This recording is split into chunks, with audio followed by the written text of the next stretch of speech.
we've been so trained to talk about just a handful of programs in regard to the college football playoff. So Stephen wants to know, do you see a new team in the playoff this year? If so, which team or teams do you think have the best chance?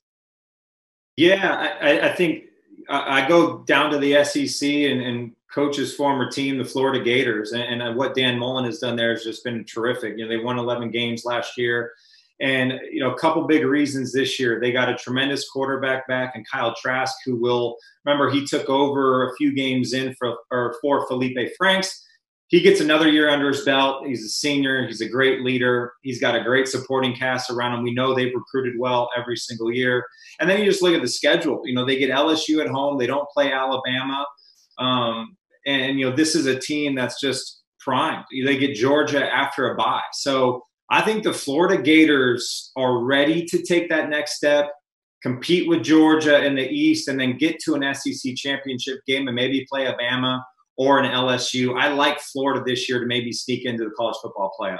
I love that. I mean, you stole my number one team, Matt. I love that Florida of teams that have never been before. Because listen, we could say Georgia and someone like that, but Florida certainly's got a great chance. I love their quarterback. All the things that you mentioned, you're spot on. I'll just throw out there Penn State, guys. I mean, Penn State, as we were talking to Coach Franklin, they've got a lot of things back. We didn't even get into their defense all that much. And yet their coordinator, Brent Pry, is one of the more respected coordinators throughout football. In fact, when I ask a guy like Ryan Day, who's an offensive guru, I would call him, who's just an excellent offensive mind, who are the best defensive coordinators out there? Who are the ones that give you the most problems? On a list of 5, Brent Pry is going to be on there. So their defense with Micah Parsons, their coordinator back, is going to be strong. They were one of the top defenses in the country last year. So Penn State, watch out for them. Plus, think about it from the schedule standpoint. Coach, you know exactly how hard it is to go on the road in the Big Ten at the big boy places and win. Penn State's had a heck of a time trying to win at Michigan.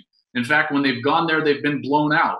So they're going to get the benefit of playing with no fans there. I think that's going to neutralize that out. Now, they get Ohio State without the benefit of a whiteout, but then they also get the benefit of going to Virginia Tech. So I think the schedule plays in their hands. I think Penn State could be a team that we're looking up at the end of the year. And if they were able to nip Ohio State, win the division, and win the Big Ten, they would wind up in the playoff in my eyes. And I see that Florida helmet over your shoulder this week, Coach. That's noticed. I see that orange and blue. Looks good. For the best access, perspective, and personalities in all of sports, follow us at Fox Sports on Twitter, Facebook, Instagram, and YouTube. Hey, thanks for watching. If you enjoy that clip, make sure you click subscribe somewhere down here. From game highlights to exclusive interviews and rankings, we've got everything you need as a college football fan right here, College Football on Fox.